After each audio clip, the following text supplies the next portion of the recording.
ఒక అడవిలో గండు అనే దుప్పి ఉండేది. అది చాలా దుర్బుద్ధి కలిగినది. ఎప్పుడూ తోటి జంతువులను ఏదో ఒక రకంగా ఇబ్బంది పెడుతూ ఉండేది. తన బలం చూసుకొని అందరినీ హేళన చేసేది. ఒకరోజు గండు నది దగ్గరకు నీళ్లు తాగడానికి వెళ్ళింది. అక్కడ కొన్ని కుందేళ్లు ఆడుకుంటున్నాయి. వాటిని చూసి గండు పెద్దగా నవ్వింది. చూడు ఎంత చిన్నగా ఉన్నాయో, వీటిని పట్టుకోవడం ఎంత సులువు అని వెటకారంగా నవ్వింది. కుందేళ్లకు చాలా కోపం వచ్చింది. కాని అవి గండుతో వాదన పెట్టుకోలేక మౌనంగా ఉండిపోయాయి. వాటిలో ఒక తెలివైన కుందేలు మాత్రం గండుకు బుద్ధి చెప్పాలనుకుంది.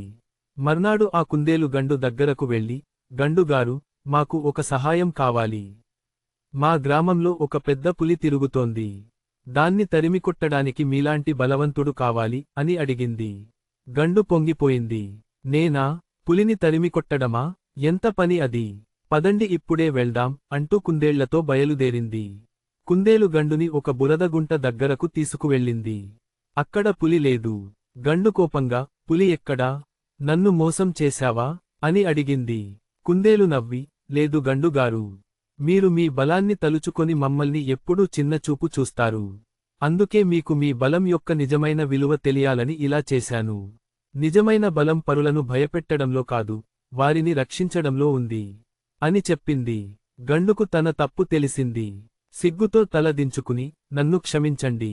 ఇకపై నేను ఎవరినీ ఇబ్బంది పెట్టను అని చెప్పింది.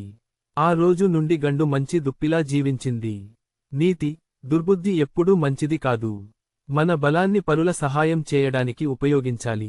పరులను